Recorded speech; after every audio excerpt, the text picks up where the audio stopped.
Hello guys and welcome to today's YouTube video. Ciao a tutti e benvenuti nel video di oggi. Hello zusammen und willkommen im heutigen Video. Hola a todos. I know.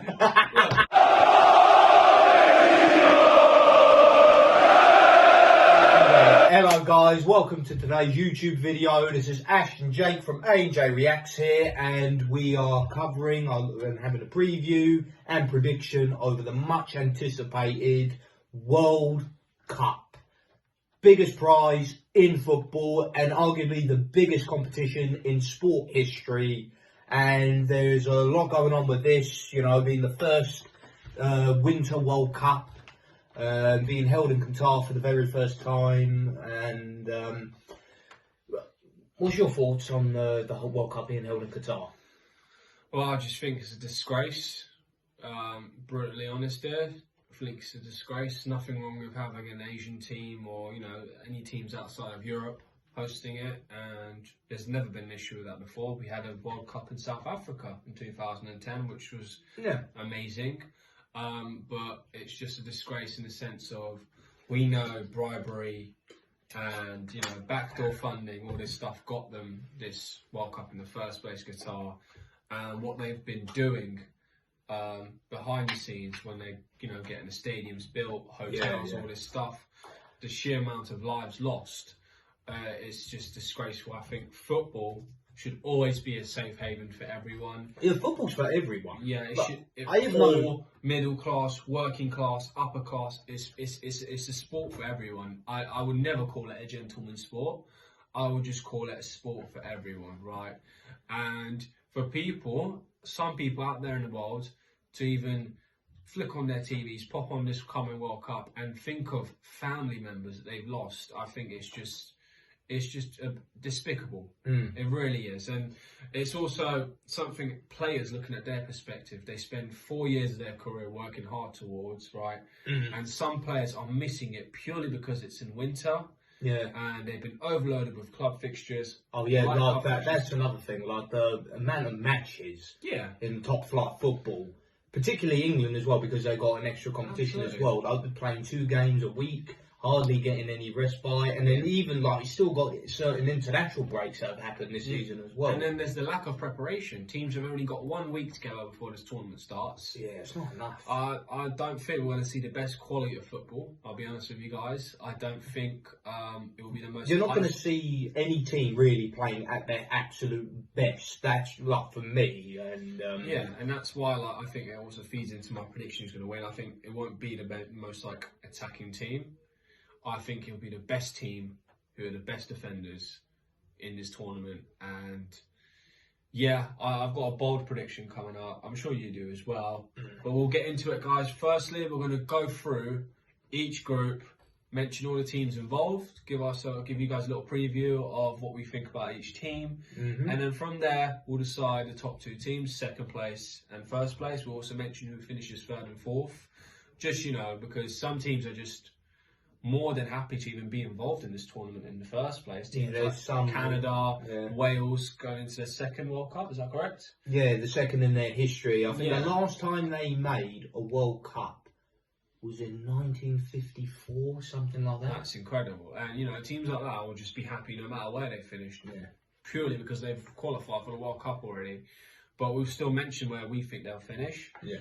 But you know what? If we ever voted, predicted that your team would do worse than they actually do, I want to be wrong. I'm not sure about Jake, but I'd like to be wrong. I don't like going into any sport and always knowing what's going to happen, because sometimes you enjoy sport because 100%.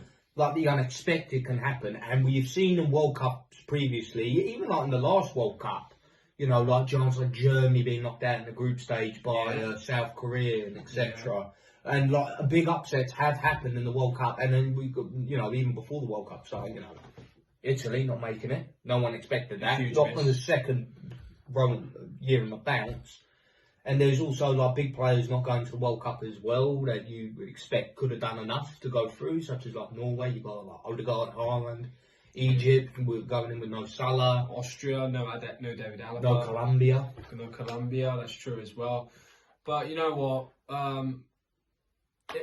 It's why it's one of the most competitive and sought after tournaments. I think something needs to change because, in my personal opinion, although it's great for Asian football teams or teams of those continents being involved, I think it's a shambles. That a team like Saudi Arabia, no disrespect, team of their quality is involved, and like we said, a team like Colombia is not involved. And I think getting the best teams in the tournament will only bring about the best results. Yeah. And they should look to improve it. I've heard they've tried to make the tournament bigger and make the groups bigger or more groups or whatever. I think that's the wrong way to go about things. The format, the way it is in a minute, is perfect. Like, they don't need to change it. I think take away the continent side of things. I think base them off their rankings, yes. But literally in groups, have like an Asian team, Oceania team, a South American team, a North American team, and a European team.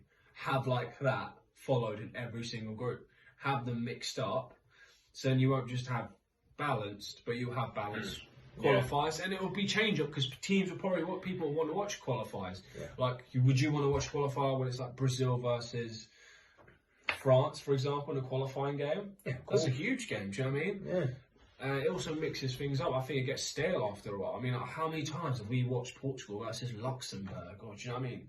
Yeah, no, in that aspect, I get it, but then at the same time, like, that's what brings, like, the World Cup along, like, you see the best team, like, some of the best teams from each continent going up against each other. Yeah. But as bad as the format has been, and the controversy surrounding it being Qatar, I'm always very excited to go and sort of watch a World Cup. Like, for me, the biggest competition in sporting history, like, I mean, there's no other event that comes close in terms of like the amount of people who follow it. Even like non-football fans go and watch it.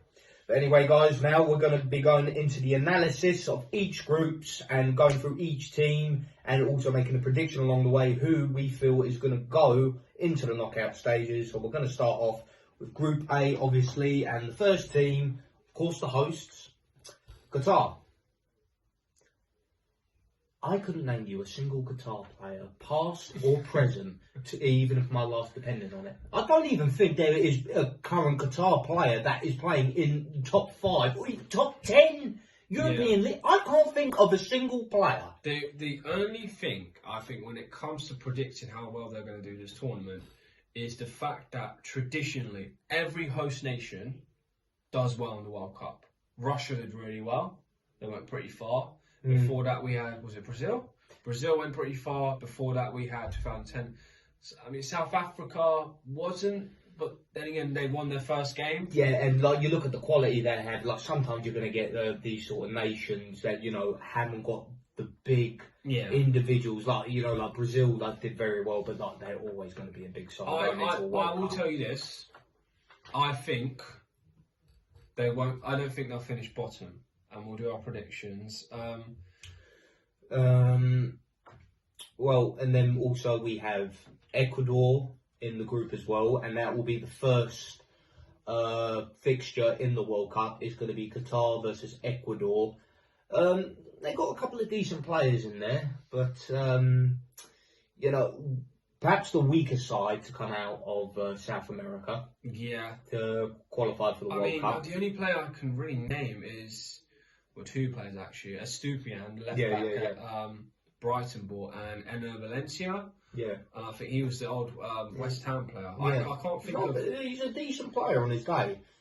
But then, when you look at like the other two that we're just going to go through now, Senegal and the Netherlands. Yeah, I think you look at Senegal... African Cup of Nations champions. They've got quality players in there, such as Mane. Well, he's going to be missing a couple of games. I think he'll miss the entire group stage. And I think he's. You don't think he's even going to make the third game? No, I think he. What was the injury he had again? I think it was hamstring related. Ooh. But I think they're fine not risking him. He probably might be able to play the third game, but probably by the third game they've already secured qualification, right? And even if they do finish second, they'll be fine because I'd rather have him for the knockout stage game than have him for the third game and have him re-injure himself. He might come off the bench for the third game, I think, but I don't think he'll feature at all. In terms of Senegal, apart from him though, they've got some sensational players. Yeah, they've got some really good teams. Like, as a whole, obviously there's some areas in which like they're not that great, but they across the board in each positions, like they've either got a world class player or a good player. Yeah, and just having them little individuals that can just change the template of the match, that could be a difference maker. And for me, I think Senegal, they're gonna qualify. Them, and then of course Netherlands. Yeah, and I think the Netherlands, some surprising absences in their national team call-up.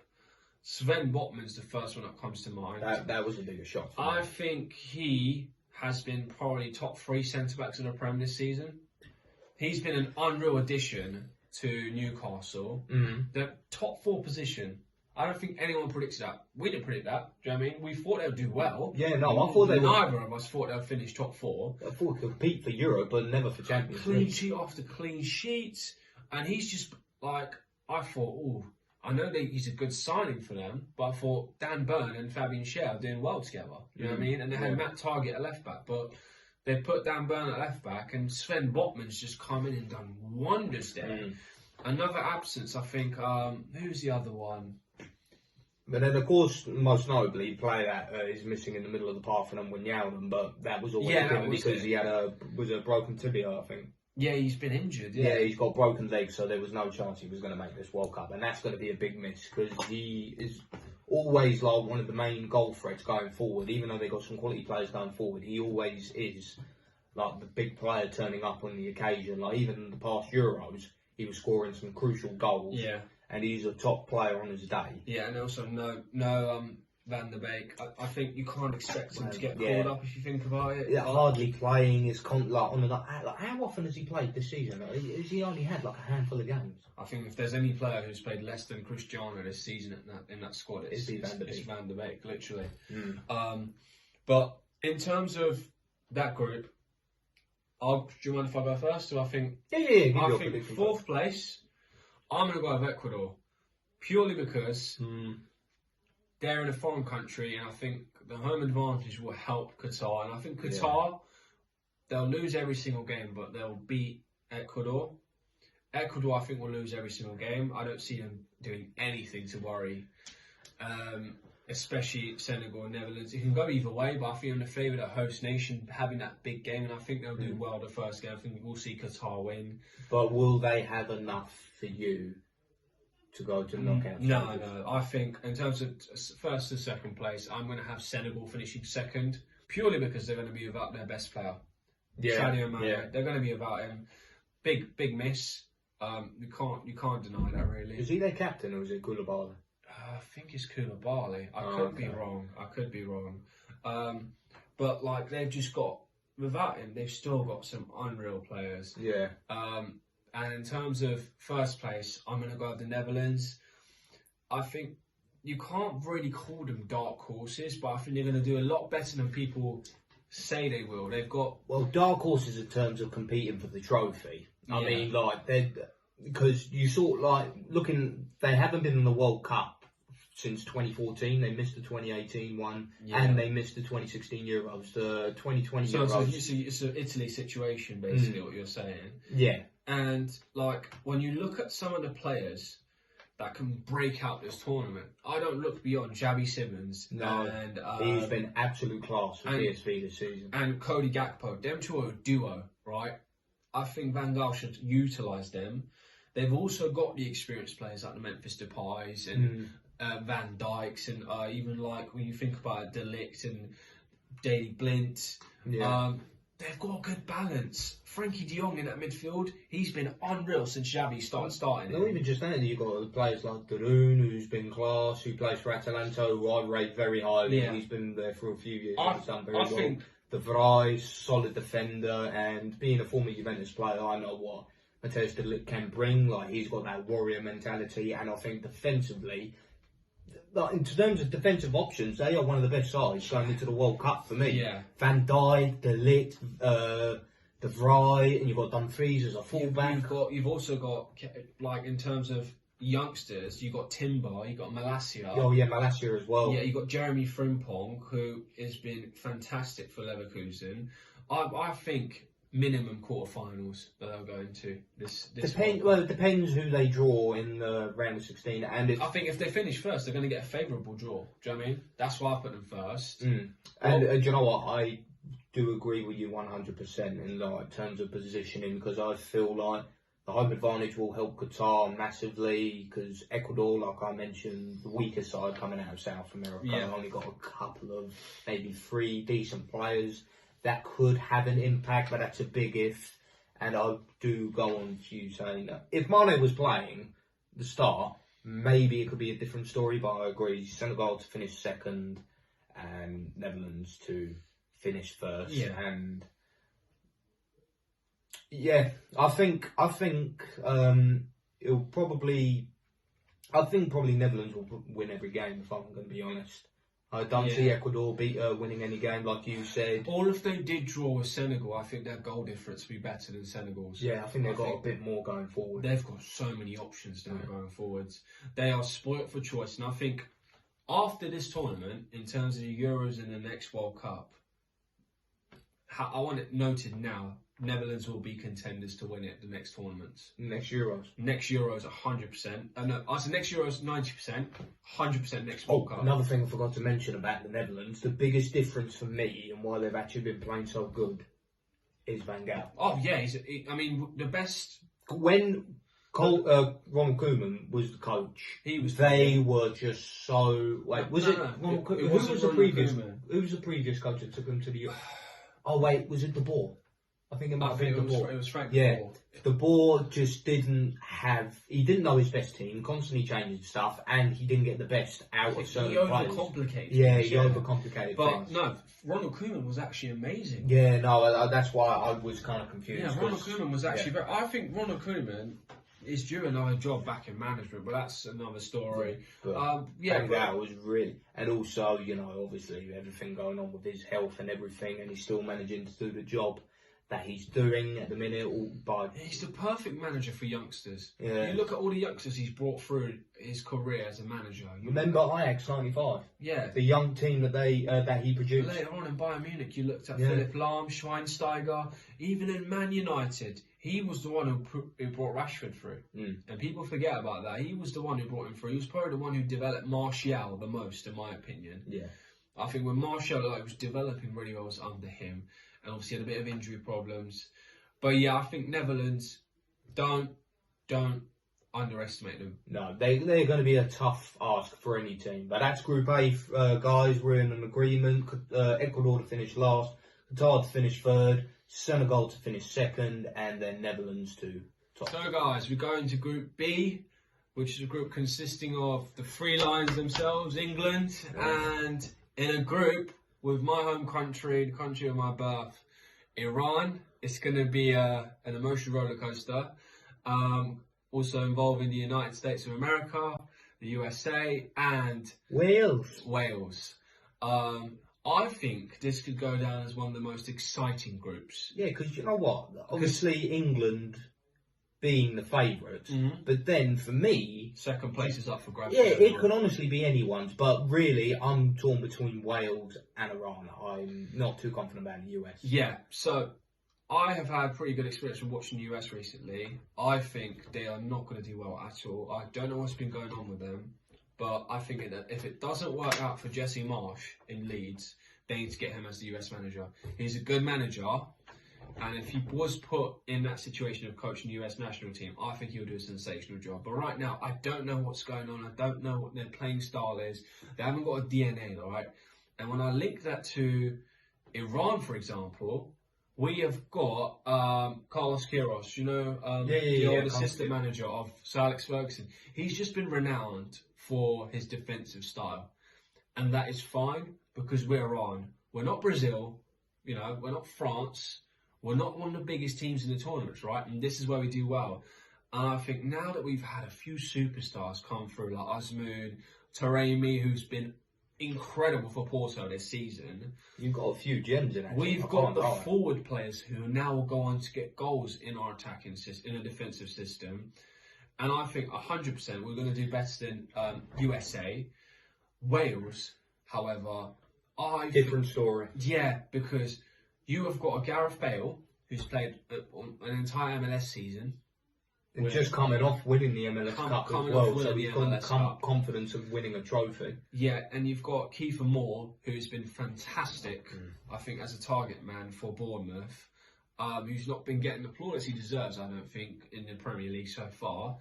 You have got some very solid players in there. Players who were there also in the Euros 2016 season where they did sensational. Got some there, yeah. So you've got a good balance. And then obviously you've got England. When you speak about England, I think, in my opinion, will they top this group? Yes.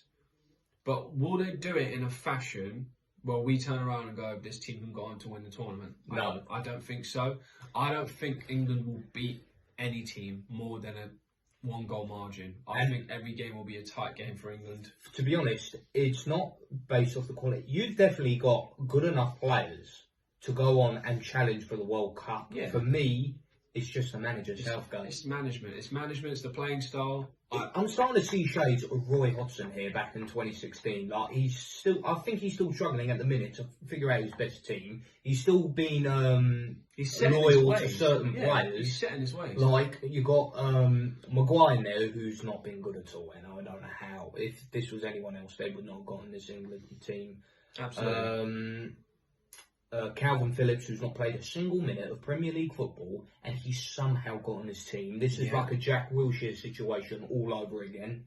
And leaving out players that most definitely deserve a spot for England, and the likes of Ivan Toney, Tamori, Tammy Abraham. It's just been ridiculous. And then we all know what system he's going to play. He's going to play 3 at the back with 2 DMs, and he's bought quite a considerable amount of attacking options. When I say, what is the point? Yeah. Because they're not going to play, and if he is going to play him, he's going to play him in the wrong positions. I can't lie to you. If Luke Shaw gets injured at any point in this tournament, which he's known for, he's an injury-prone player, England's plans in terms of knockout stage goes out the window. Because I don't think he should play a 3 at the back if we're without Luke Shaw, because we don't have Chilwell. He's not called up another left wing back, which he should have. You look at how good Rico's played for Brentford; he's been unreal. You look at someone who's literally played multiple seasons now in the back 3, a very good solid left back in Ryan Sessegnon, someone who probably should have been called up, maybe even Cresswell, right? Players who play that position, just be there for backup. I don't know why he's decided to go for the bigger names all of a sudden. I think even James Maddison, right, as much as he's been fantastic and no one can take that away from him for Leicester, right, I don't think he's going to touch the pitch at all during this tournament. And if he does, it's going to be off the bench. It's going to be off the bench or on the wing. Yeah, he might play in the number 10 position. And I think that is a waste of a spot for someone who can help the squad, right? Because you look at Brazil, right? Brazil themselves, we're going to go on to later, Roberto Firmino has been left out. And it's controversial, yes. But you look at the depth that they got. Yeah, and he's not going to leave out, for example, he's not going to leave out Danilo for someone like Firmino, because Firmino is a bigger name. Every team needs the right balance, right? And even though you might have a sensational player you've sent home, if you don't have the balance, you're not going to win the tournament. It's not a competition who has the best star-studded squad, it's about who has the most balanced squad is going to go on and challenge for that trophy. I don't think England have that balance. I really don't. I agree 100%. I think if Harry Kane gets injured, is Callum Wilson the guy that's going to be leading the line for you up front? No. I don't think he strikes fear into any defence, right? I also think we've got too many players who are going to drop deep and they don't run in behind. I think the only players we have that run in behind, Saka, Sterling and Rashford. Everyone else, Grealish likes coming deep. Harry Kane likes coming deep. Phil Foden likes coming deep. Like, we need to have runners off the ball. So we need to see a starting 11, I think. The first game of the season will identify whether Southgate knows what he's doing or no, it looks like it's going to be a World Cup for us. We'll finish first. I think we both agree on that, right? England will finish first. Yeah, no, 100%. Though. As bad as like the situation is for England right now, if you don't top this group, then it's even worse. Yeah, for exactly. You. And second place. Second place. Who are you going for? I think we're going to have a different opinion here. I'm going to go with my heart for and I'm going to go with Iran. I think with everything that's going on back in Iran, I think a lot of people in that country were looking for some hope, something that give them a symbol, you know. A bit of a togetherness. Yeah, and I think the World Cup's just going to be that. The players have a lot more riding on them than just a tournament. And I think they're going to go out there and put their all in this and finish second. And then third and fourth, who are you going for? I think third, obviously Wales. And I think it's going to be tough. I think They've lost. my head tells me Wales second, but my heart, I'm going to go with my heart for this. I want to say Iran for second. And then US dead last. I don't think they'll win. I don't think they'll get a single point.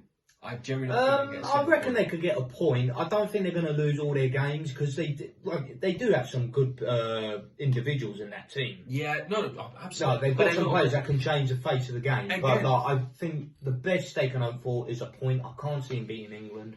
I can't see them beating Wales. And I think out of all the teams, they probably get a point against Iran, if I'm being completely honest. Yeah. But for me, I'm going with US last. The teams to qualify, though, is going to be England and Wales. Yeah. That's what I think. Yeah. I think Bale is going to chuck the kitchen sink, and not just Bale, but they've got some other good players in there as well that can probably put in a good shift. Yeah, And they've got Dan James, Ramsey, those players like that could just do bits. Yeah.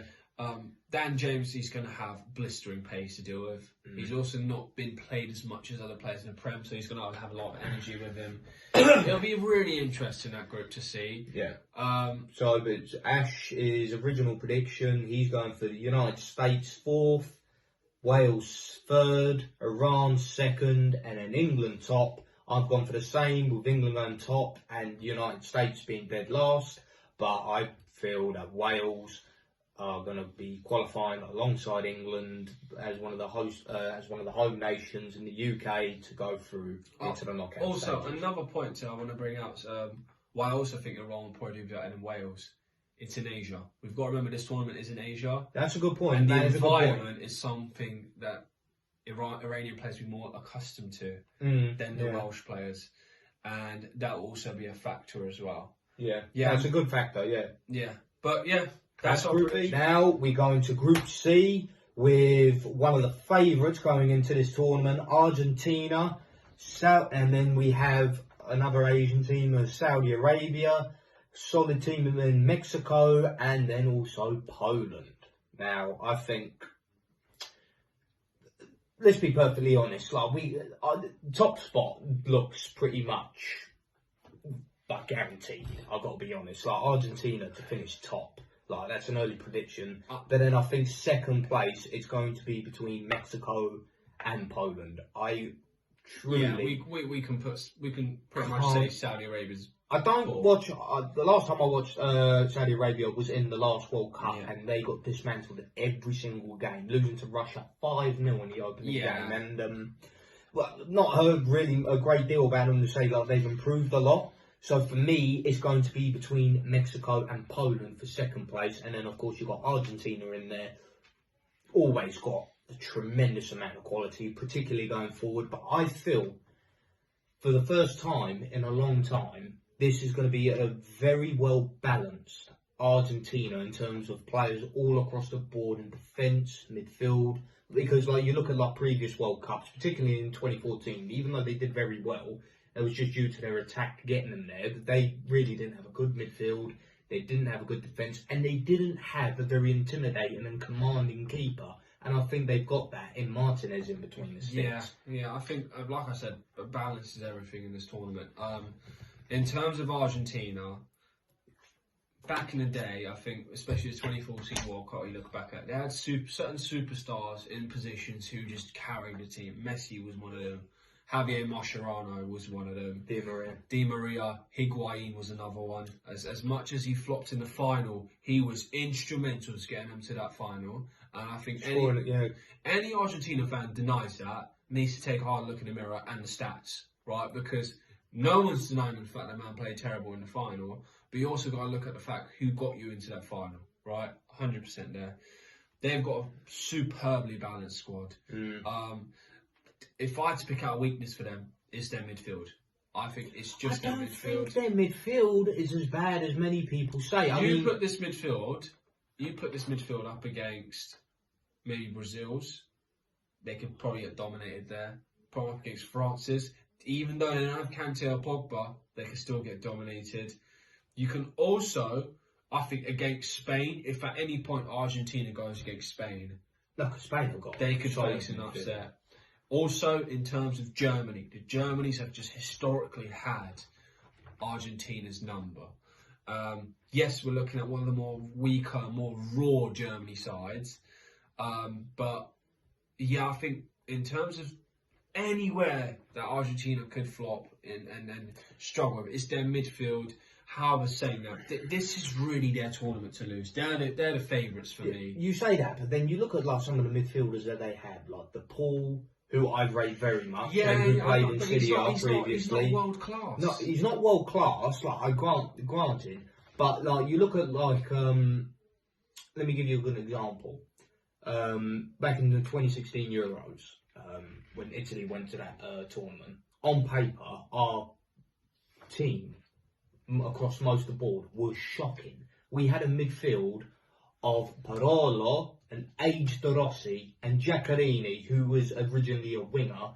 And if you got the right coach, which I think they have because they are on an unbelievable run, they are only 3 wins away from tying our record. I think it's they're on 37 games now. Oh, so they just got to win one more. Yeah, they're on One 37. more, and then they have the longest unbeaten run in international football history. When I say about their midfield, I'm not saying they're a weak midfield. Of course, I think if you look at their midfield, you're looking at probably De Paul, probably Leandro Paredes, and then maybe... No, do you know what, Paredes? Watching that boy at Juve, I am not convinced by him in any way, shape, or form. You've also got Ezekiel Palacios from Leverkusen. And they're not... I rate very much. They're good, but you put that against, for example, Casemiro, and probably with Fred and maybe, Neymar, looks like, or Lucas Paqueta, struggling there. French one, as much as people like to, take a knock at them. Camavinga, Tchouameni, and you put probably Rabiot in there. I think one thing they could risk getting is physically dominating that midfield. But they've got that pitbull side to them. All Argentinian teams. All South American teams. Like watching that the last couple of Copa Americas is so much more physical and more aggressive than European football. Yeah. It really is. Like the only European football I can say is remotely close to it is the German. Yeah, I think in terms of people who are going to do brilliant for this Argentina side, you've mentioned one, the keeper, Martinez, is going to be huge for penalty shootouts. He's going to be key. He's very good at penalty shootouts. You're also looking at someone like Lisandro Martinez, who's been unreal for Man United. Yeah. He's going to be class in that back line for them. Di Maria's going to be clutch for them as always. Di Maria, he's just so heavily underrated, sorry. I love Di Maria so much, as not just because he was a former Real Madrid player. I just look at any big game where he's in. He's always involved. He's always doing something. Just looking at any of them attacking players that they have, like you've got Gomez, you've got Gonzalez, you've got Julian Alvarez from Man City, you've got Carrera from Inter, Dybala for Roma, Martinez.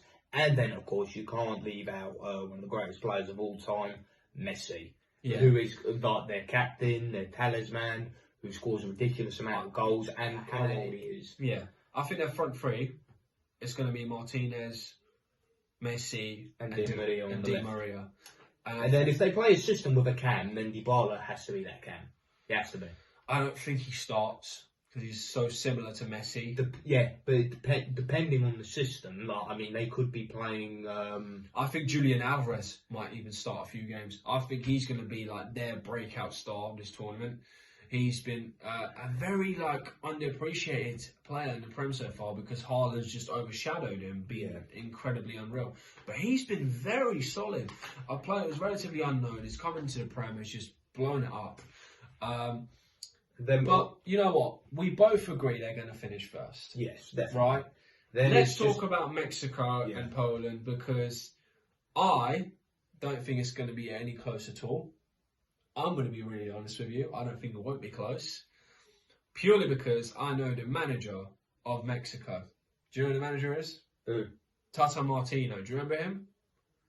He's the Mexico coach. He's the Mexico coach, and he is a terrible coach. He was Argentina's coach at one point. He was Barcelona's one. He honestly made both teams a joke. I think he was the one that was around when Messi just retired from international duty, I think. I might be wrong. Yeah.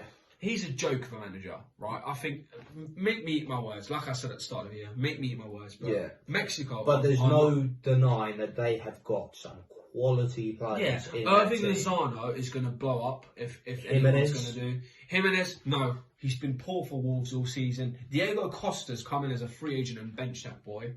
I don't know what's happened to him since his head injury. You got Edson Alvarez, from Ajax, Edson also Alvarez, yeah. Jorge Sanchez from Ajax as well. Like they've got some good individuals. They've got some there. good players, but And Poland right now is probably, we're looking at one of the strongest Poland sides we have seen for many years. Lewandowski right now, top goal scorer in La Liga. Yeah. Just because he didn't play well in El Clasico, you can't take away from him. He's been unreal this season. By far the best player in La Liga. That's me saying it, my hands up. Behind Federico Valverde. He's been the best player in the league, right? And you topped up with the season Zielinski's been having. He's been so underrated at Napoli side. I know we got Osimhen, Raspadori getting the headlines, and even their centre-back, the Korean lad, who I've just somehow forgotten his name. I know which one you mean, yeah. He's been an incredible signing. And then the left winger they bought, the Georgian lad. Yeah. He's been absolutely... Zelensky's just going under the radar here. Yeah, no, he's a very, very good... And I've been so impressed with him at Napoli. Yeah. And then you got Milik, who's been the best signing of the summer, I think, for Juve. He's been winning points for you guys. Yeah, Whenever you need yeah, someone, yeah. he's come off the bench, and whenever he started, he's been unreal. And then you got Matty Cash, who's a very solid right back for them to have. And then Chesney, on his day, he is a good keeper. He's inconsistent, but on his day, he is a very good keeper. And they have got some good individuals. And to be honest, I don't think it's close. I think they've convincingly finished second. One thing I will add though, the Argentina and Mexico match is going to be a spectacle. I think it's going to have the best fans because Mexican fans are crazy. I love them to bits. Argentina fans are crazy. It's going to be a huge atmosphere. When I went to the Italy-Argentina match at Wembley, the passion I saw from them Argentina fans was unreal. And they're going to be even bigger in this World Cup. There's no denying that. So just a quick recap. So you're saying Argentina first, Poland second, Mexico third? Yeah, Mexico obviously, Saudi Arabia. And then Saudi Arabia dead last. And I'm in complete agreement with that because Poland do have the stronger individuals, I'd say. I do feel like when they do play each other, it will be a close game, I feel. I mean, there's obviously question marks with the coach. But you can't deny that Mexico do have the quality, and if some of them players just take the game by the scruff of the neck, it could be a very competitive game. They've got ballsy players, and I love that about Mexico. Yeah. And let's not forget the biggest cheat code, right, of the entire tournament. Every World Cup, it's like Beetlejuice. He just comes out of nowhere. Ochoa in the sticks. Oh, yes, we are going to see world-class save after world-class save. Do you know what? It's just made me change my mind. He's going to keep a minute. Mexico finishing second. I've changed it. You think I'm joking? I'm not. Mexico finished second. I completely forgot. Unbelievable. In every World Cup he's played, he's like... Do you remember that save he did against NEYMAR? Yeah. Oh, my God. It's like the man hibernates every 4 years to show up for the World Cup and have a blinder. He turns into prime Neuer, Casillas and Buffon into one. It's just unbelievable. He could be conceding 100 goals a season for the club football. He would still be one of the best keepers in the World Cup. 100%, right? And I'm just going to make that noted as well, because I really hope, in my personal opinion, I'd like Mexico to go through instead of Poland. Yeah, I do love me Mexico, brethren. I do love Mexico, but we'll see how it goes. And I love your tequila. Yeah, we'll see how it goes, guys. We love your tequila. Yeah, so he's saying Poland finished second. I'm saying... Right, guys, heading into the next group, which is Group D, we have got France, the reigning champions of the world, Australia, G'day, mate. Denmark, and Tunisia. Right. Paying all respects, this is pretty simple. are we agreeing that Tunisia, is finishing fourth? Yeah, we're being Yeah. agreement. I'm just thinking about Australia, like if I can really think of any, it'll be close. Yeah. But I think we can be in a strong agreement with this one that France are going to finish top. If they don't, then they need to get on the plane back to Paris immediately. Let's look back at the And curse. then, and then you got France. So say France finishing first, and then Denmark. I'm going to stop you there. We have to consider the curse. That is the World Cup winners. The next tournament is a curse. We have to consider it by now, right? We had Italy crashing out. No, Italy winners of 2006 crashing out in 2010. Winners of 2010 Spain crashing out in 2014 World Cup. Winners of 2014 crashing out in 2018. Right, it has been happening for tournaments in a row. I think we can't skip past it. I agree with you that France will finish first. But I think the curse still has to be talked about, right? And there is a very high possibility, guys, a very high possibility that they won't finish first, they'll finish second. And I think that's the closest thing to an upset we'll see, purely because I don't think Tunisia and Australia are going to kick up that much of a fuss to stop France from qualifying. Saying that, every time I watch Australia in the World Cup, they just surprise everyone. Yeah. When we saw them in the 2014 World Cup, you right? Yeah. 2014 World Cup, Tim Cahill just lit up the tournament. That goal he scored. That volley was just unbelievable. I think they were in the same group as France in that tournament as well. Was it France? I don't think it was against France, but they were in the same group as France. But they don't have that superstar right now, Australia. No. And I think that's considered. Saying that, I think they'll finish third. I don't think they'll finish fourth. I don't think Tunisia has much to worry anyone in this I honestly couldn't name you a single Tunisian player. No disrespect, but there's just not been a great deal of class players. So we agree that Denmark will finish second and France finish first. Yeah, 100%. Because you can't deny that. I get what you're saying about the curse and what have you, but if you actually think about it, that Italy squad that crashed down to 2010s. That was such an old squad. We had Cannavaro, who's still captain. He was 37, bro. Yeah. That was such an old squad. And then you got Spain. They ended up getting knocked out of a group that had Chile and third place Netherlands at that World Cup. Yeah. And then Germany, obviously. They had a different team. They didn't have the same individuals. Alarm, Boateng. They didn't have Klaus. All of that stuff has to be considered. And then you look at France's team at the minute. It's still even though they're also going without their midfield that won the last World Cup in Pogba and Kante, which was such a strong partnership. Matuidi not also there either. Yeah, but you can't complain, even though he's not been hitting the ground running. Tuchemeni, who is an absolute class player, and then you've got Camavinga on the side of him, which I think should be two starting midfielders. Yeah, Camavinga has to start. I know, I get it. He's also missing Nkunku. Nkunku injuring himself, which is a very big loss. Yeah. We'll get to France. I actually want to talk to you about Denmark because they have always been a great team. This team almost knocked out England in the Euro semi-final. Yeah, they're also former European champions. They won, so they got a trophy. They've got some history, and they've had some great players over the past. And you look at the players they've got at the minute, they can cause some damage. Yeah, I mean, you look at their defence. It's a very strong defence. We've got Andreas Christensen, Joachim Andersen, Kaya. You've got Kaya, a fantastic leader in that back line. Midfield-wise, I mean... God, it's class. Højbjerg, who's having a fantastic season for Spurs. Christian Eriksen has been... Decent. I think he started off strongly. He's slowed down a little bit, maybe in preparation for the World Cup. And you know what? I think... Doing that. And then you've also got Thomas Delaney, Damsgaard. You've also got the lad at Brentford. I'm trying to find him. Jensen as well. You have got players who played in Brentford together. I think that fluidity and chemistry is going to come. I was literally just about to say, I think that is going to be the biggest strong point for Denmark. It's going to be them Brentford boys because they've got such a strong chemistry and they're performing so good at the minute for Brentford.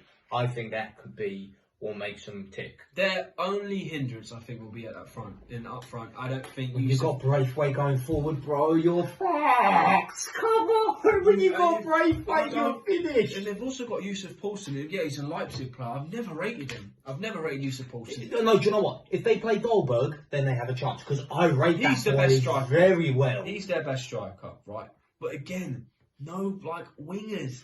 I don't think they've called up Cisco, right? How many forwards have they brought onto this play? 5 forwards. Yeah, like... 5. They surely are just going to be playing like 2 at the probably front. wingers or something, so they've probably been listed as wingers. So like Irvin Lozano got listed as a forward for Mexico, but he's a winger. But I think they'll qualify, but I don't think they have enough going forward to beat teams. Unless they show that they're solid, defend well, like I said at the start of the video, not a most entertaining team, but a solid team, a cohesive team, and they go on to win an extra time in penalties, which is very possible, because they've got a very good leader in the sticks in Kasper Schmeichel, right? I know he's gotten older, but that boy can save penalties. Yeah. He's a good shot stopper, and he's got some leadership qualities about him as well. And then they got Kaya, is it Kaya? Oh, the centre back. Yeah, Kaya. Kaya. Strong They've got leader. leaders in there, right? Leaders in there who can take control. Yeah. But I don't think they've got enough. But let's go into France. They've had some big misses in Kante and Pogba. In Kunku now getting injured, missing the tournament. Oh, look at that team, mate. It's just class, man. You still look at this team, it's incredible. Some people were wondering why Ferland Mendy wasn't getting called up. Jonathan Klaus wasn't getting called up too. Out and out fullbacks. What I liked about Didier Deschamps is he realised what won him the World Cup in 2018. That was the fact that he knew he had very good attacking players, and he knew if I am solid at the back and I let my attacking players do their thing, I could probably win this, rather than risking it, putting attacking fullback, attackers, and just being vulnerable to the counter. And I think he's grown to that. That's why we've got players like Koundé and Pavard. Pavard will probably start right back, 100%. Can I just say? Koundé's a backup for him. One thing I'm actually so pissed off with this. Like, I don't care how good their squad is. He made one crucial error, which I think he needed, and there was a change he needed to make. Not bringing my Yang into the team. I think it's his injury problems. That was his only thing. I think his injury problems swayed into a thing. He, for me, has been the best keeper. Do you know Lafont? He didn't get called up either because of injuries. So I think Mignon has been risked because of injuries. That's what it's been confirmed from the French camp. It could be like what happened with Reece James for England, but that's what's happened. Because I'm agreeing with you. Hugo Lloris is very susceptible to mistakes recently. Yeah, he's been so inconsistent. And I think when you look at it, go, is Areola going to replace him? No chance. And Mandela. Manganda's finished. Yeah, do you know what I mean? Yeah. If Lloris is to get injured, then they will concede some goals. Yeah, yeah. No matter how good their defence is. Yeah. Like, it's a solid defence. And for me, the starting centre-half, like Saliba, has to start. He has to start, bro. He's been so solid for Arsenal, the best centre-half in the Premier League. My back four that I think he will go with is he'll play Pavard at right centre-back. 100%. He will start Varane. He loves Rafael. Did you say right centre-back? Right back, sorry. He will play Pavard at right back. He will play Saliba and Varane at centre back, and I think he will play Theo Hernandez at left back. Yeah, there's a possibility he won't start Saliba purely because he's young, and he will play Lucas Hernandez and Varane. Because he will start Varane no matter what. You can't leave Varane out. However, if Varane's not 100% fit, because you remember he's had that huge injury for Man United. Yeah. He will play Saliba and Lucas Hernandez. Upamecano has been having a great season for Bayern Munich. He's recovered. Yeah, no, that's a good point, but he's spoiled for choice.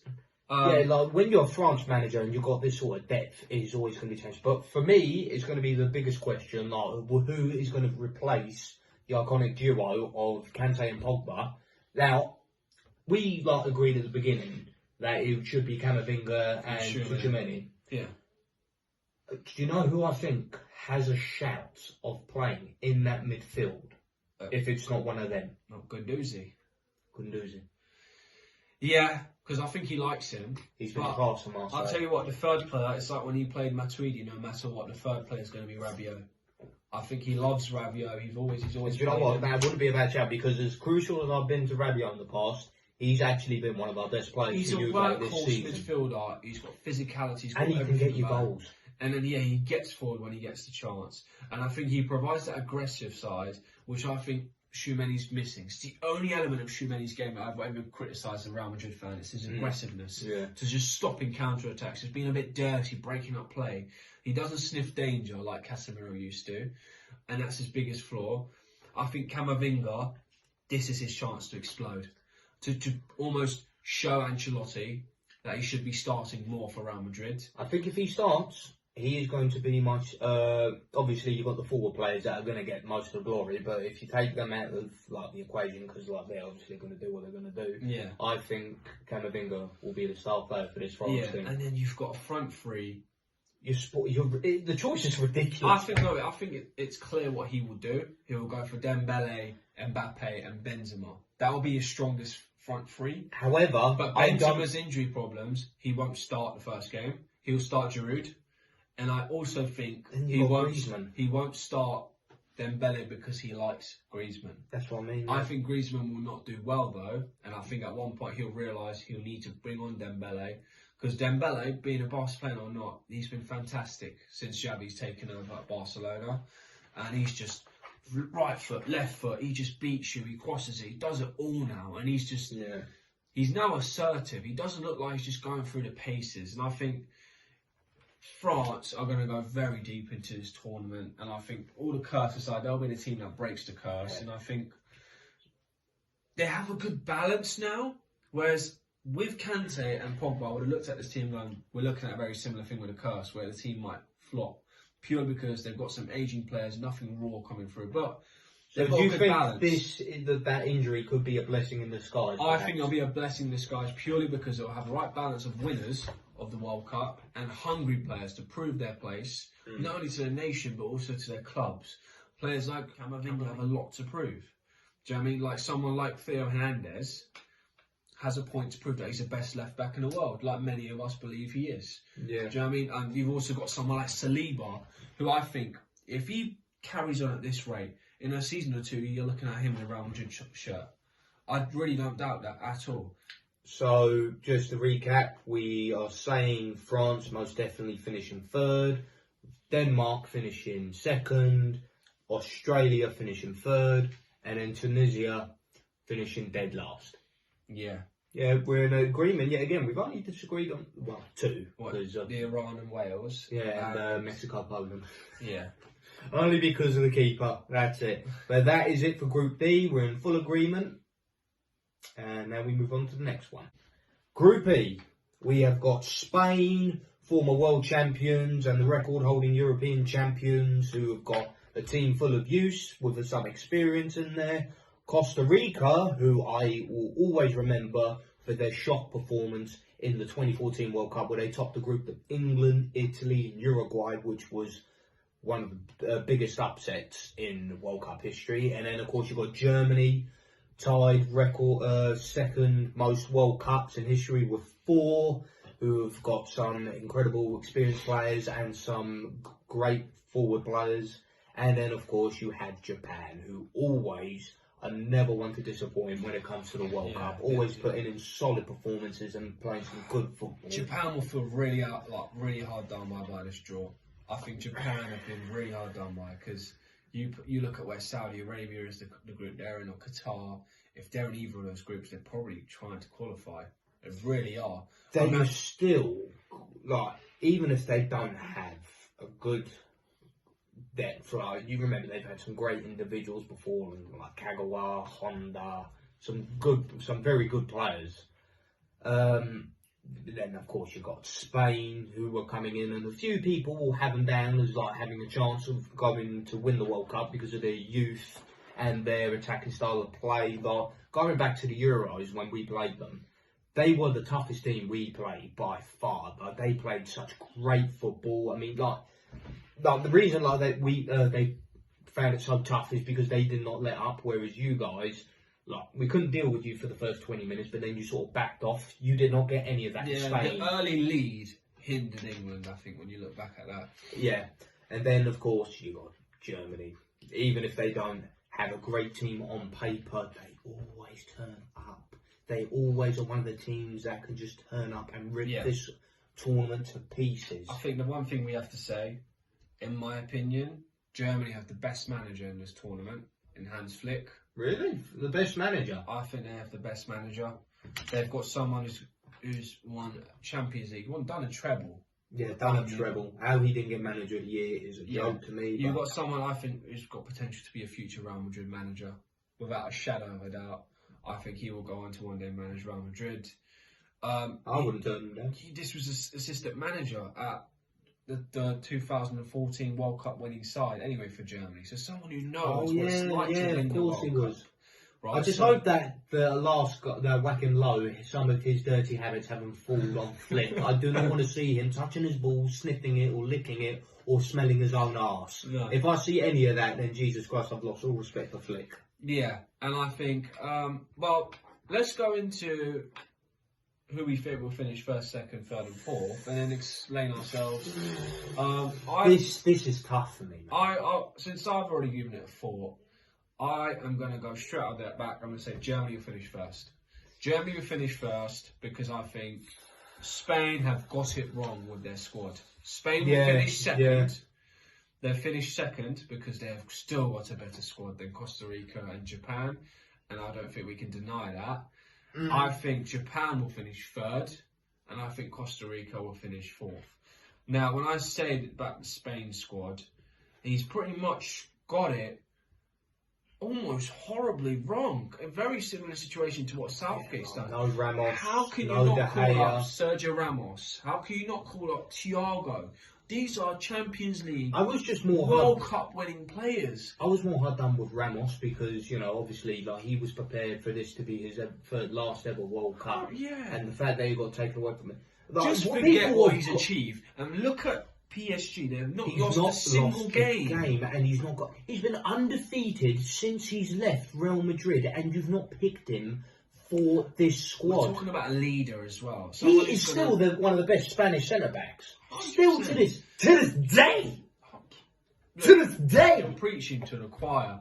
And Thiago as well. How someone like Thiago, right, is being left out, and I'm seeing someone like Koke in the squad. No, that is an absolute joke. Like, Koke, on his day, he's a decent player. I'm not saying anything special. He's a decent player, and he could do the job that you need him to do, but he is not someone that is going to change the dynamics of a match. Thiago, with his quality going forward, like his touch on the ball, he can be that midfielder that you need to change the game. Yeah. He has that ability, whereas Koke, he doesn't not really have that ability. Like, he's got some leadership skills, can't deny that. Like, he's a strong character, can't deny that. But in terms of his football ability, there's not a great deal that he can offer that will benefit this team. Yeah, I think David De Gea, I think some people felt like he deserved a call-up because he's doing well for United, but he wasn't going to start. No, I'm not upset with De Gea, because Unai Simon, he actually did...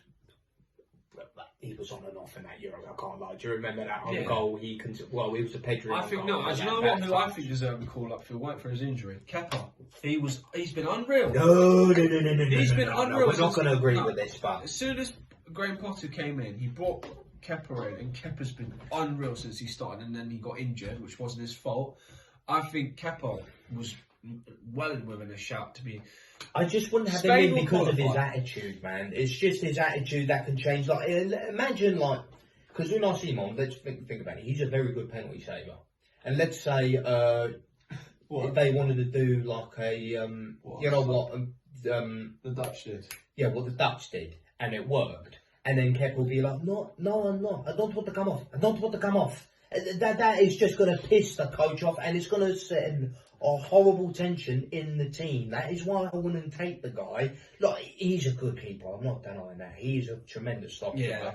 But at the same time, he is also inconsistent in his performances, and on top of that, his attitude stinks. So I would not really take him. Unai Simon, I am not upset about him being started. Also, in terms of forwards, how Borja Iglesias of Real Betis has not been called up. It's ridiculous. Yeah, no, that's He's been lighting up. Second top goal scorer in the league. How is Morata still getting picked? How is he getting picked? Is he an Atletico? Yes! I haven't seen him play for Atletico. What is this obsession of guys that want to bring players that have not played a single fucking minute? Let me tell you, the players that will get them through this group stage, at least, are going to be, even rather will play or not, Pedri, he's unreal. He'll push them through this. Ansu Fati, he'll be pushing them through this. Marco Asensio, mark my words, he's going to do unreal in this tournament if he starts him and he doesn't, single him out because he's a Real Madrid player. Eric Garcia, right, if he touches the pitch, you can say goodbye to your World Cup hopes, Spanish fans. Yeah, no, Enrique has just got it. How that man is in the squad is a disgrace. Is an honest disgrace.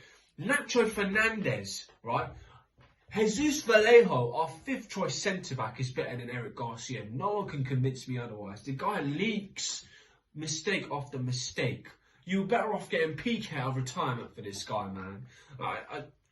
He's only been retired for a few weeks. Spain, I'm sorry, you're finishing second and you'll count yourselves lucky.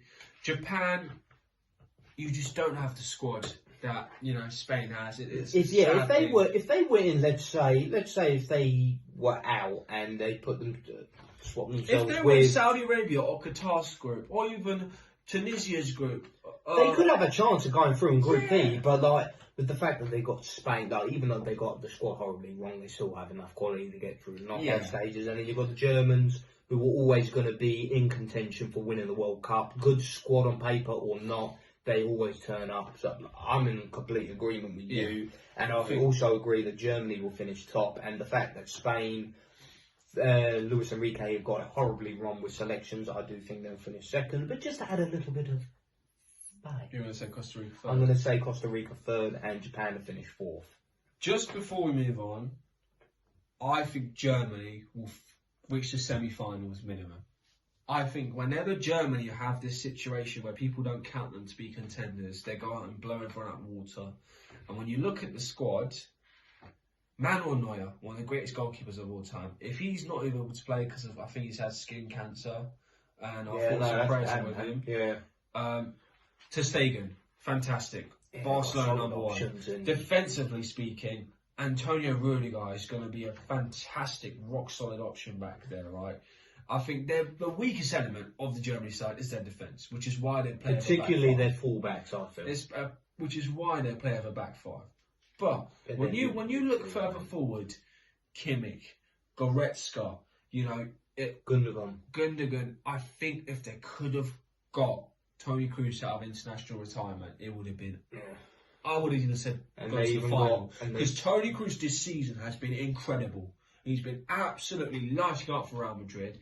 And the forwards, I mean, Sané, Müller, who... he's only a few goals away from becoming the all-time goal scorer in the World Cup. He's another thing like Ochoa. World Cup comes, Müller just lights it up. Yeah. He's done it in 2010, 2014. 2018 maybe not as much. But he just lights up every World Cup. I think my youngster's going to come out and blow everyone out the water. Mukuku has been fantastic for Dortmund this season. I think 17 years of age. He's broken a record as the youngest player playing in a World Cup. I honestly think he's going to be the one where they haven't gone out on that striker. It's going to no Timo Werner in the squad because of injury. Whether it's going to be Havertz, whether it's going to be a situation with Adeyemi or Thomas Müller playing that. I think Mukuku will come off the bench for 1 or 2 games, light it up, and Hans Flick will go, I've got to play this kid, even if he's 17 or not. I'm going to trust this kid, and he's going to light it up. He's going to be that star performer. I think semi-finals. And then also not to mention as well, that could be under the radar, they got their hero, Goetze. Yeah. 2014 World Cup goal scorer winner. The good luck charm. Yeah, I'll tell you what. Imagine if he does it again. They make a final when he scores a winner. Imagine that. They're going to build a statue. They're going to tear down every monument in Germany and put up a big ass fucking golden statue of that boy. And we've just missed someone, another youngster. 15 goals, 15 assists, 15 goal contributions. Jamal Musiala has to start. I think Hans Flick will start him. He's another player who's going to light up youngsters up and down the pitch for them as well. Good balance. If they could get Tony Kroos in this squad, they would have gone on to win it, in my opinion. Just because Tony Kroos, he just dictates play, his distribution, the way he controls the game. There's no midfielders like him out in the world anymore. There won't be anymore. Like, midfielders nowadays are just designed to be athletes and, you know, running up and down, not being designed to control and dominate midfields. Like players like Tony Kroos and Pirlo and Xabi Alonso, and, you know, you maybe even put Xavi in that discussion as well. But we're not going to get players like that anymore. It's a real shame. I'd have loved to see him play in this World Cup. But yeah, that's our prediction for Group E.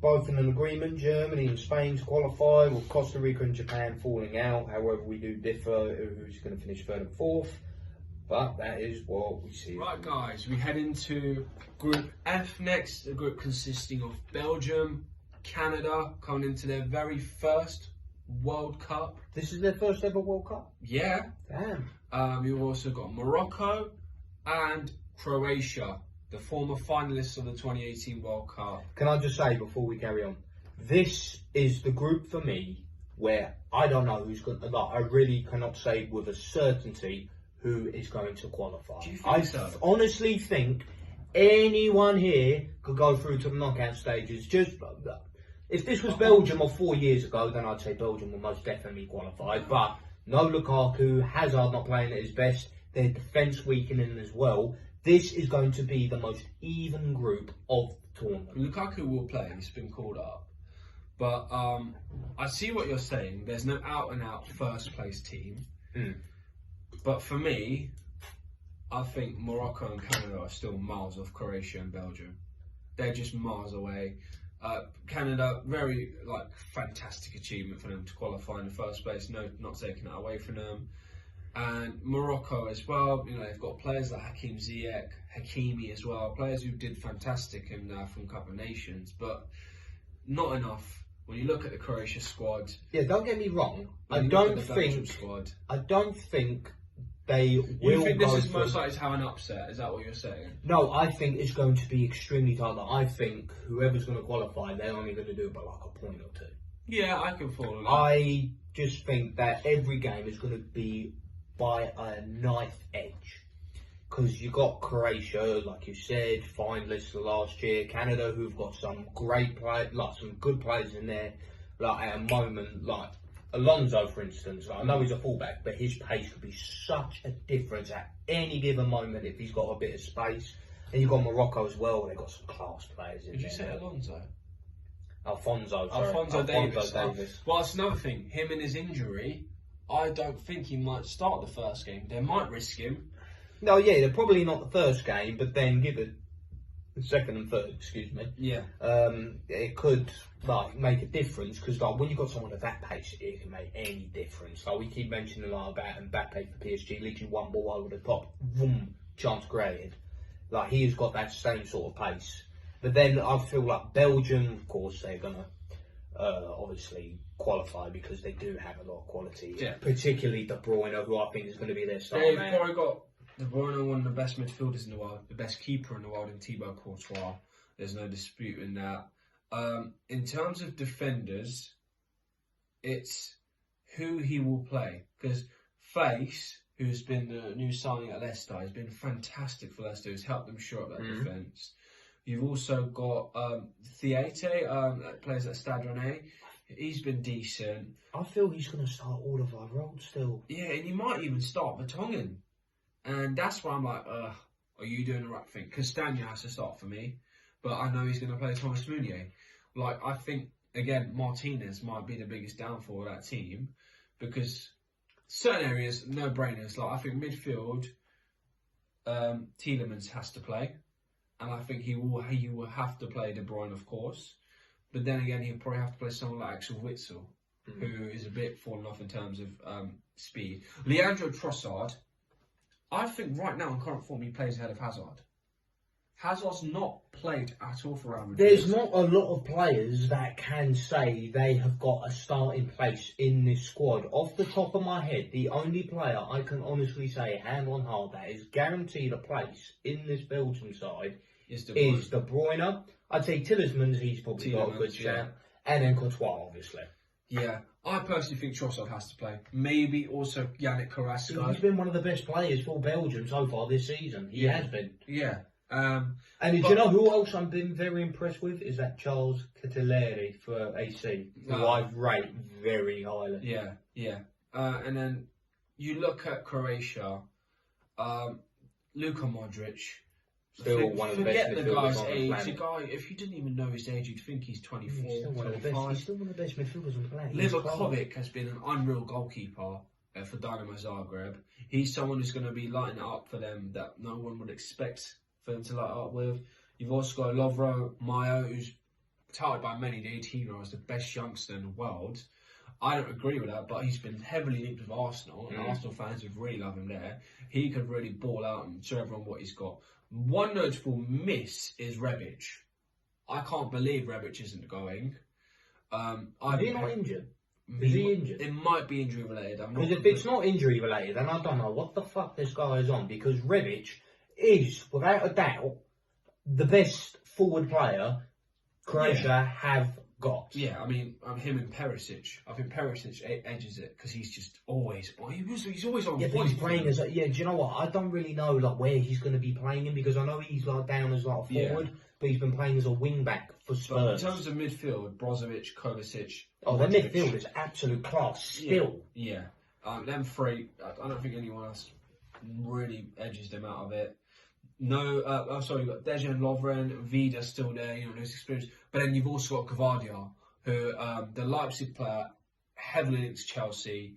He's been fantastic for Leipzig, and I think he's well overdue a big move soon.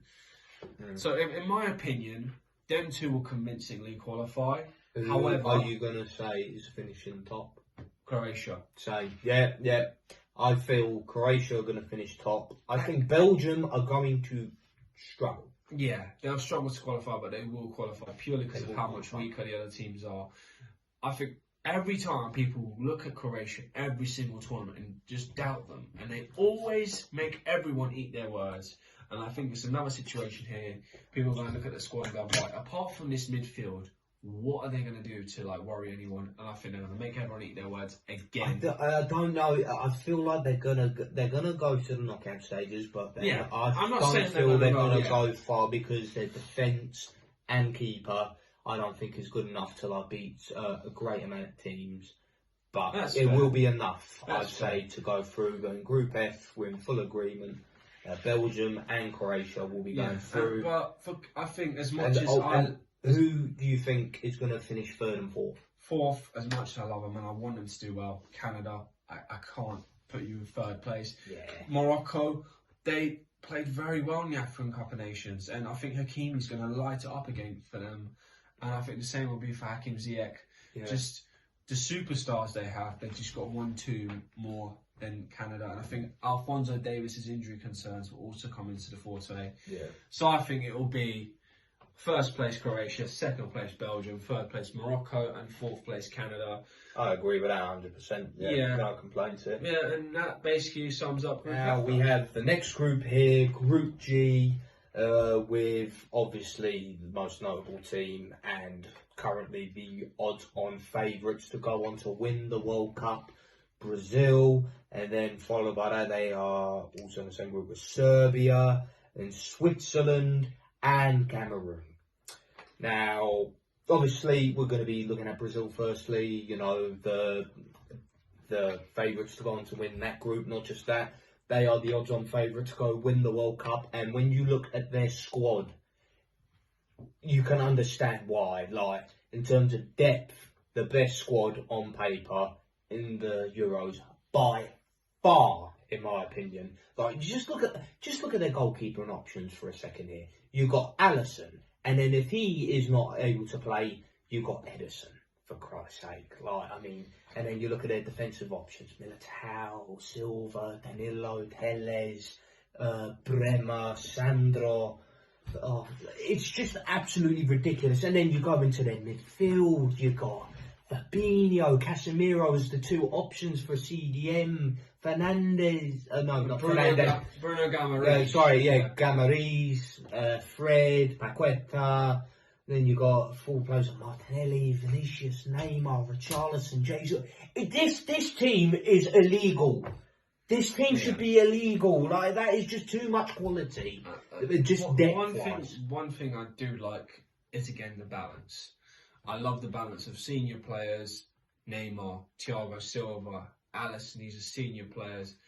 Casemiro, Fabinho, senior players, right? And then you've also got youngsters, raw energy, Anthony, Vinicius Junior, Martinelli, Lucas Paqueta, Bruno Gammaris, and then you look at defensively, someone like Militao, someone like Bremer.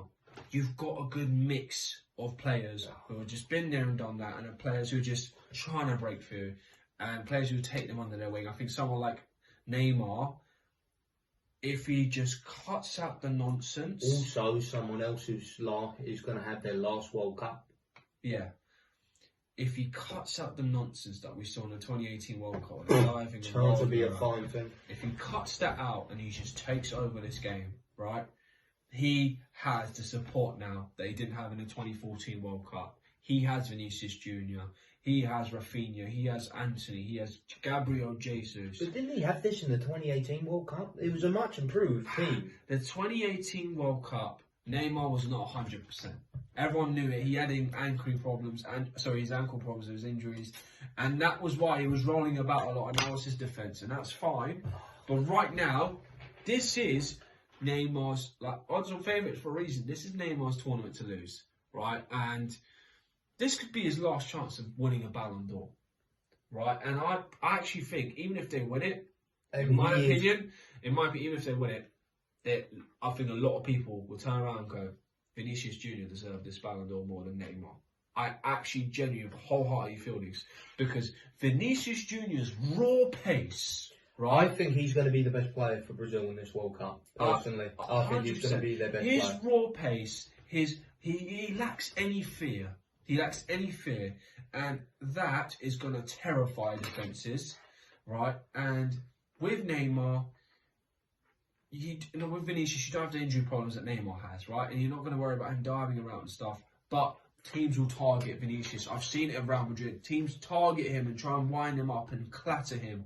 If the referees don't defend him, he could end up being injured. He can lose. And Neymar can very easily lose his shit. I mean, you just make a little sly comment and he will do stuff like, I don't know, punch you, slap you, or do something even more grim like bloody spitting at you or something like that. Whereas, no, he's done that before. And what I also like about this Brazil team, they're also bringing in players that are playing in South America as well, which I really do like, because they're giving the homeboys a chance as well, who doing well in South America and what have you. And look, I've got to be honest, I can't see Brazil dropping a single point in this group. I really can't. I think they're going to win every single game, and they're going to score plenty of goals. Whether or not defensively they're going to be solid, obviously on paper they've got a strong defence that can win any sort of trophy. That remains to be seen, but there's no doubt in that their attacking quality is going to get them a shit. I think a good thing about them is their depth. So if they secure the points in the first and second game, third game they might literally roll out a completely different 11. Even their second and team just is give good them enough. Exactly, which they will probably win. And but the starting 11 will just get a good game's rest, right, in preparation for the knockout stage, which other national teams can't really get. For example, a team like Spain and Germany probably aren't going to be able to do that. Probably a team like England, as much as we want to say we do, right? There's no balance. They won't be able to have the balance. Even Argentina, as much as we're raving about them, they don't have the depth. And midfield, they don't have the depth. The only team, France, that comes in terms of depth. That can compete with them in terms of depth. Yeah, definitely. That's the only team. And I think Brazil, we both agree, top of the table. They're top in it, 100%. But second place is going to be tricky here. Because you've got Serbia, who have got some outstanding individuals. They have got... You've got Vlahovic, who is one of the top strikers in the Serie A at the minute. Then you've got... Tadic. Have they got Kostic? They've got Kostic, who has been our best player for Juve this season has been absolute class. And then you got bloody Tadic from Ajax. Tadic.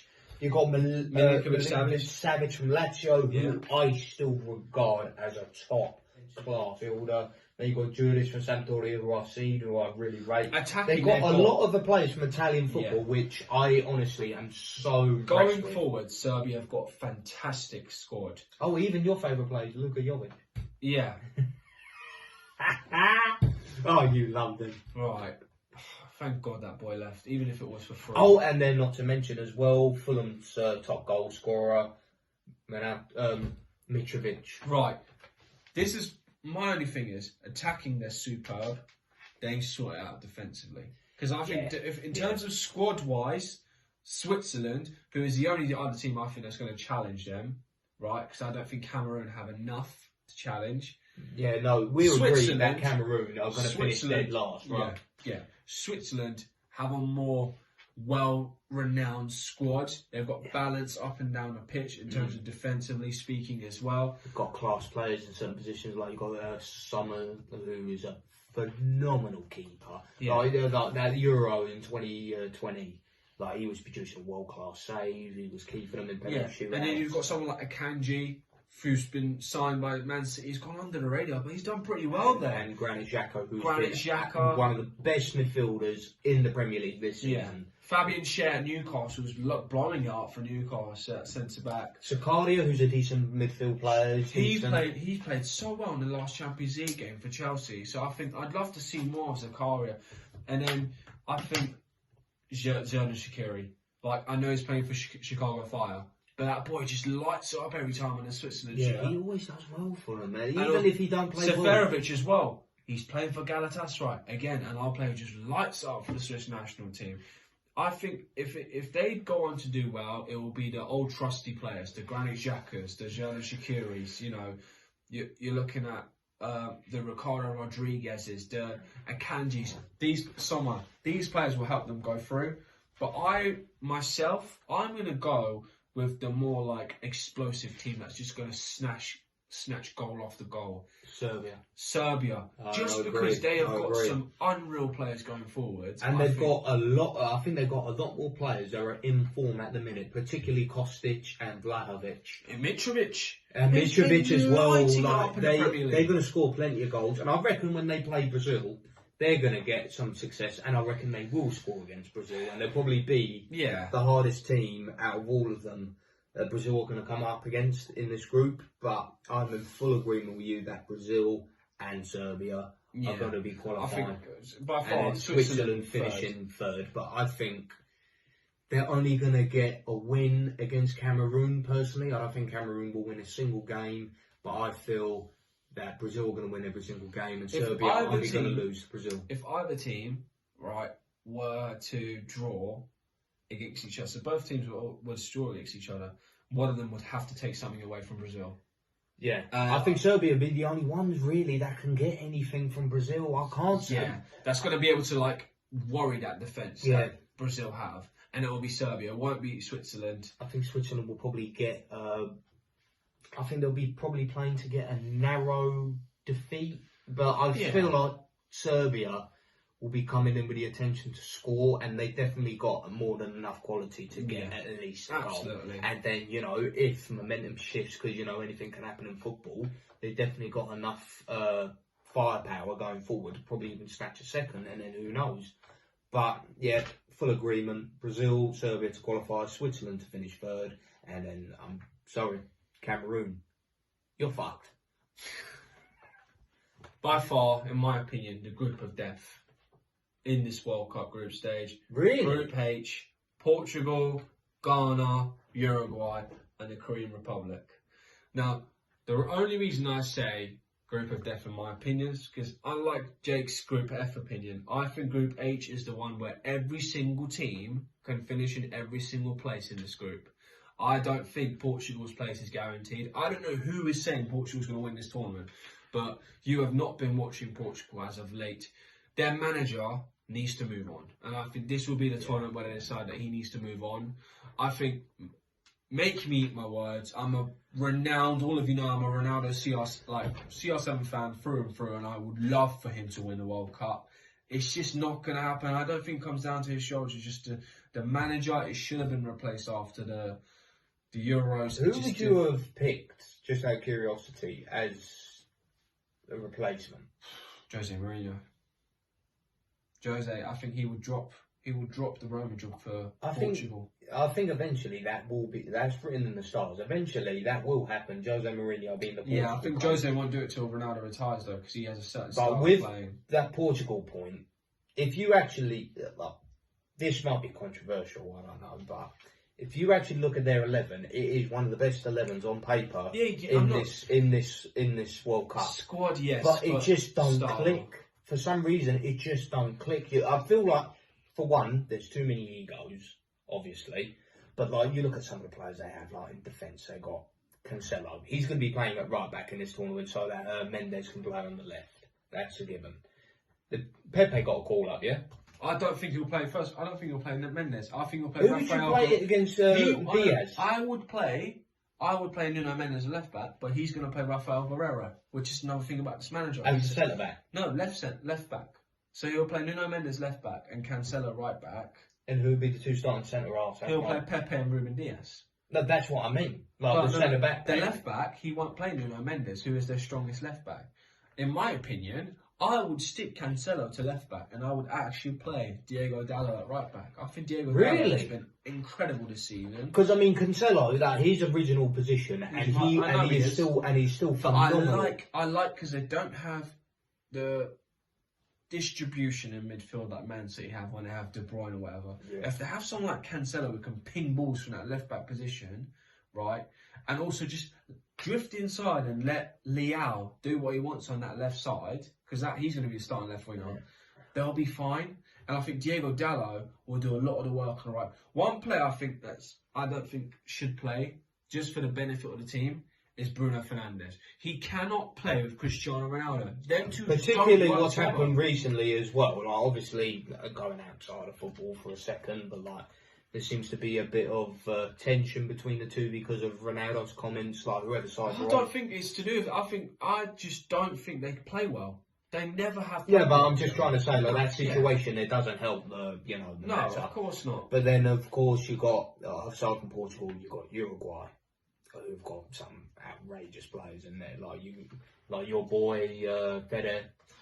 He's going to blow it up. He's going to be and then you got Suarez, who's going to be playing in his last World Cup, along with Cavani, who has been a very solid strikership partnership for Uruguay over the years, and they won a trophy back in 2012 or 2011, winning the Copa America. So this team, they've got some players that have won a trophy, and then you got Bentancur in the middle. Yeah. Who's been incredible for Tottenham. Incredible, he's been okay. Incredible. Bagged a brace and got them the 3 points. Let's not take away the man for his accomplishments. He scored a couple of goals. He couldn't do that for fucking Juve, could he? Useless prick. I respect the man, okay? You got to appreciate. No, I can't respect him when he did shit for us. Like you said, I don't care if he's good anywhere else. He could be a solid midfielder anywhere else. He was just shit for us. He had to go. But I've got to be honest. He actually has been good for Spurs, and he's been putting into good shifts. And then is that Araujo? He's not fit for the World Cup, is he? Who are you talking about? Araujo, the Barca. Araujo, he's in the squad. Oh, he's in the squad? I don't think he'll feature. I think they're going to go with probably Coates and Jimenez.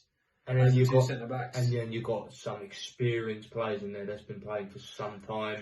Rodriguez, someone who's going to do bits. Someone who's going to do bits in this tournament.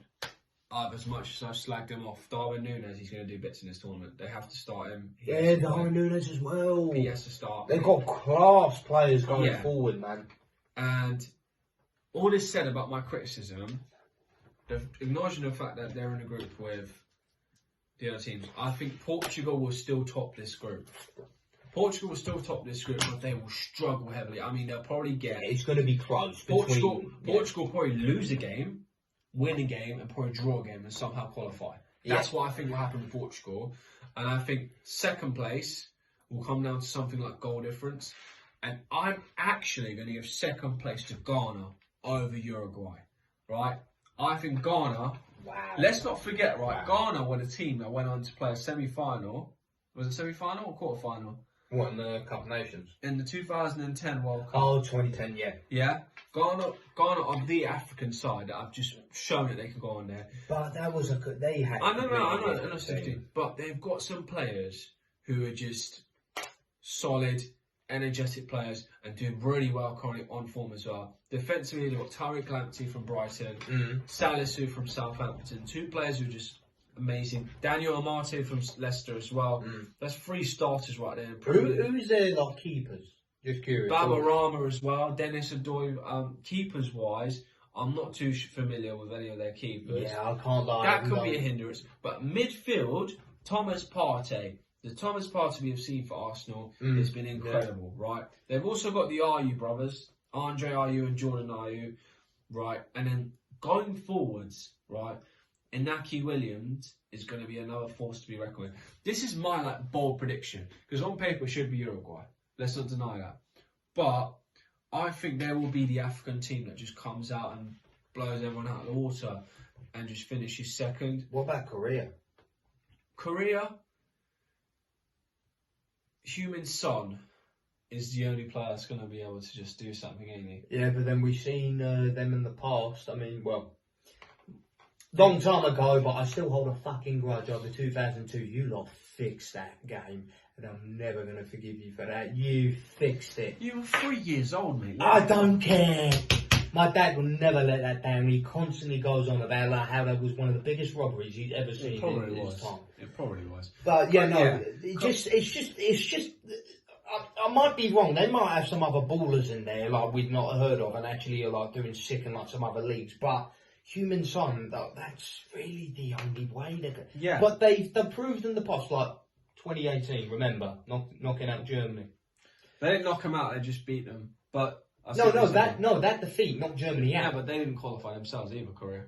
No, but they put the I know nail what in you're the saying. coffin for But Germany. I think this four is gonna be my most outlandish prediction. So I'm just gonna go for it. I'm gonna say Portugal first, Ghana second, South Korea third, and Uruguay fourth. I'm gonna go for You it because really think Uruguay? I think not gonna do Uruguay that have good? too many old players. Suarez, Cavani, Godin. Too many of these older players. Muslera as well. Pass behind. I think they've just... This is the season where we're going to go, whoa, they're going to need to rebuild. I feel like this is just... I get what you mean. There's some, like Ghana, they got some good players. Korea, they got some good players. And then, obviously, see Uruguay, they're not as strong as they used to be, and they've got some old players. But I feel like this is just pretty straightforward to me. It might actually be. I might be overthinking it. I mean, you've got a great deal of football knowledge, so I can't deny anything you say.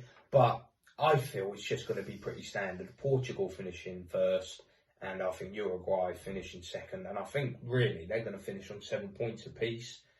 And I feel like Korea are going to finish third, and Ghana are going to finish fourth. Because I feel like when it'll probably come down to the last game, it's just going to be playing for pride or what have you, or when Korea play Ghana, and I feel like Heung-min Son is probably just going to go on an absolute masterclass that game and get the winner. I feel like Ghana will probably end up losing every game. I think this is going to be the most entertaining. And I think it's going to be level between Portugal and Uruguay for first and second on 7 points apiece. I think they're going to get a draw when they face each other. But that's how what I feel. I feel like it's just going to be straightforward for me, and I feel like Suarez and Cavani in particular. Because what you got to take into account, because it'll be their last World Cup, you also got to take into account mentally they're going to give it every last stand thing they got, throw the kitchen sink at it. Yeah. But that is our prediction for Group H. And that Ash is going for Portugal and Ghana to go through. I've gone for Portugal. But Uruguay, and that is our predictions for all the groups. This has been Jake and Ash from A&J Reacts, and if you enjoy this video, please like, subscribe and comment, and give us your thoughts on the World Cup coming up and who you think's going to win it, and all the stuff that we commented before. Give us your opinions, and don't forget to check out our Instagram and TikTok and come join the A&J family. Much love, take care. I'm kind of messy.